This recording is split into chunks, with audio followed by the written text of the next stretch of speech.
निर्जला एकादशी व्रत खंडित ना हो, व्रत का फल मिले, इसके लिए इन बातों का ध्यान रखें।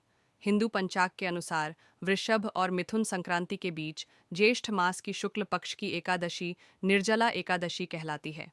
हिंदू धर्म में विशेष महत्व वाले निर्जला एकादशी का व्रत 6 जून को रखा जाएगा। यह व्रत मानसिक एवं शारीरिक स्वास्थ्य के नज़रिए से भी अति महत्वपूर्ण है। हिंदू पंचांग के अनुसार ज्येष्ठ माह के शुक्ल पक्ष की एकादशी तिथि 6 जून शुक्रवार को रात 2:15 पर शुरू होगी। वहीं इस तिथि का समापन अगले दिन यानी 7 जून शनिवार को सुबह 4:47 पर होगा। निर्जला एकादशी में किन नियमों का किया जाएगा पालन? एकादशी का व्रत भगवान विष्णु की आराधना को समर्पित है। इस एकादशी का व्रत करके श्रद्धा और सामर्थ्य के अनुसार दान करना चाहिए। इस दिन विधि पूर्वक जल कलश का दान करने वालों को पूरे साल की एकादशियों का फल मिलता है।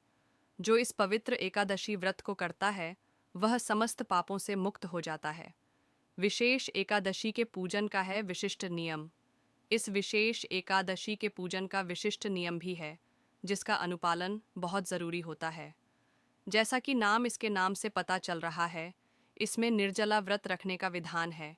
यह व्रत सबसे कठिन एकादशी में से एक माना जाता है, इसलिए इसके नियमों का पालन करना बहुत महत्वपूर्ण है ताकि व्रत खंडित न हो और व्रती को इसका पूरा फल प्राप्त हो सके। शहर के ज्योतिषाचार्य पंडित धर्मेंद्र झा ने बताया कि इस दिन अन्न का त्याग बहुत ज़रूरी है।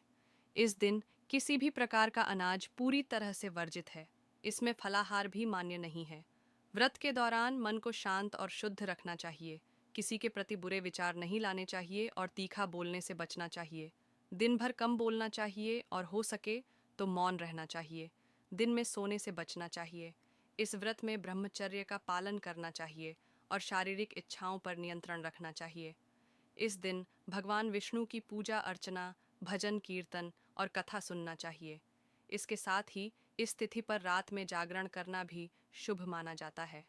द्वादशी के दिन सूर्योदय के बाद व्रत का पारण किया जाता है, लेकिन पारण से पहले ज़रूरतमंदों को दान दक्षिणा देना और पूजा करना ज़रूरी होता है।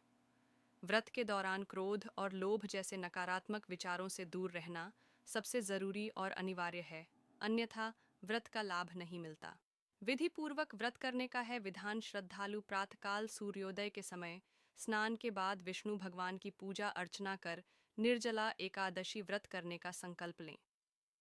पंडित धर्मेंद्र झा ने बताया कि साधक और श्रद्धालुओं के लिए यह आवश्यक है कि वह पवित्रीकरण के लिए आचमन किए गए जल के अतिरिक्त अगले दिन सूर्योदय तक जल की बिंदु तक ग्रहण न करें एवं अन्न व फलाहार का भी त्याग करें।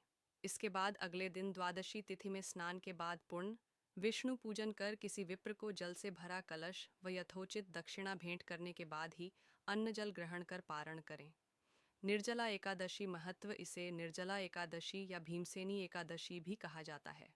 शास्त्रानुसार ऐसी मान्यता है कि केवल निर्जला एकादशी व्रत करने मात्र से वर्ष भर की सभी 24 एकादशियों के व्रतों का पुण्य फल प्राप्त हो जाता है। अतः जो साधक वर्ष की समस्त 24 एकादशियों के व्रतों का पुण्य फल प्राप्त कर लेता है, एकादशियों का व्रत कर पाने असमर्थ हों, उन्हें निर्जला एकादशी अवश्य करना चाहिए। निर्जला यानी यह व्रत बिना जल ग्रहण किए और उपवास रखकर किया जाता है, इसलिए यह व्रत कठिन तप और साधना के समान महत्व रखता है।